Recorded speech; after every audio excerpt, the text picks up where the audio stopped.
we find it increasingly difficult to understand how you talk about being for Main Street and improving this economy and creating jobs, and yet opposing every single opportunity to make it happen, even when enormous numbers of pieces of legislation that are bipartisan in nature, that have the co-sponsorships and authorships of Republicans, are included in the proposal.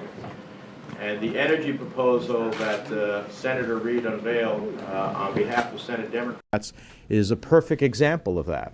This is a piece of legislation that is replete with Republican proposals. Senator Hatch joined me on the natural gas provisions to change our large fleets in the country to move towards natural gas. He was a big driver of it with me, constantly after me, when are we going to get this moving? Well, it's here in the bill. The provisions on electric cars, that has a series of Republican sponsors on it, and the list goes on and on. So this is about creating jobs, and as you can see, we estimate that it will create about 700,000 jobs, critically needed in our country today. It's about holding, and this is what I want to talk about, companies like BP to be accountable by lifting the liability cap and doing it retroactively as well. And it's about reducing our dependence on foreign oil. In my mind, American ingenuity, creating American jobs, fueling American energy is where we want to be. And that's what this legislation is all about, all three of those things.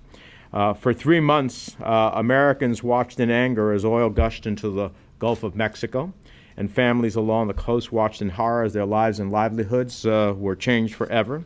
Income and jobs have been lost in this unthinkable disaster, and through no fault of the Gulf residents who fish and shrimp and host tourists for a living. And while the seafood and tourism season are squandered and gone, we need to make sure that money doesn't ultimately vanish as well, so that coastal communities and families can stay afloat, so that coastal small businesses can weather the storm, so that coastal communities don't have to cut other services that residents desperately need. It's not hard to figure out who should be responsible for compensating those who have lost so much through no fault of their own. It doesn't take a Philadelphia lawyer to figure it out. People everywhere know. You just have to ask them. It's a simple, common sense proposition, the proposition that we learned all while we were growing up. When you mess up, you clean up. You're responsible for what you do. When a company is perfectly happy to make billions of dollars taking a risky activity in public waters, then it needs to be perfectly comfortable with paying for any and all economic damages if and when something goes horribly wrong. And the law needs to make this clear. The overwhelming majority of Americans understand this common sense idea of fairness.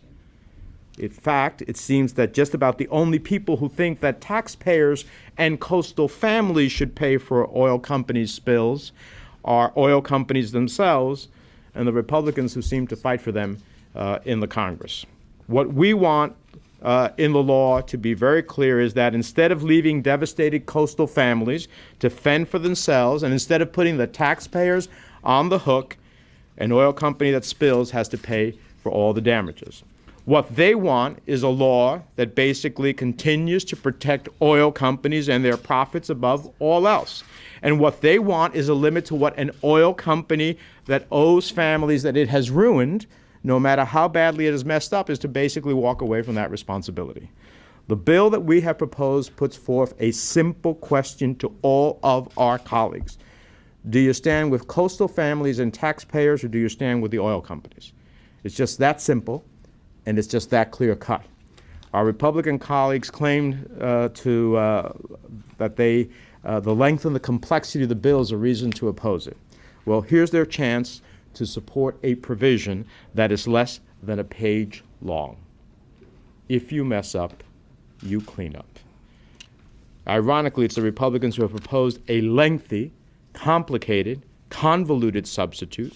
It's a laughable proposal that would only hold BP responsible for less than 1 day of its profits, that would extend this protection for all existing oil wells, and that would make the president set liability limits individually for oil companies and oil wells.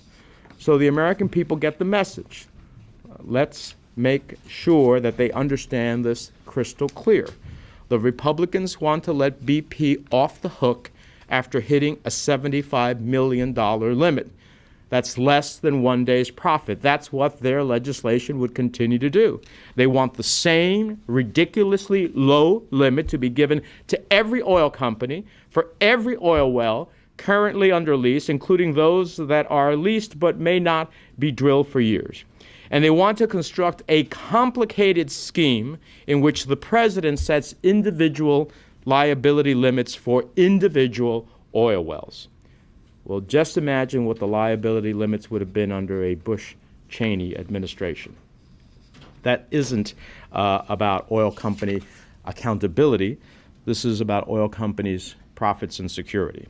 This isn't coastal family protection. It's a joke. What I do know is that the current law protects oil companies ahead of coastal families and taxpayers, and that has to change.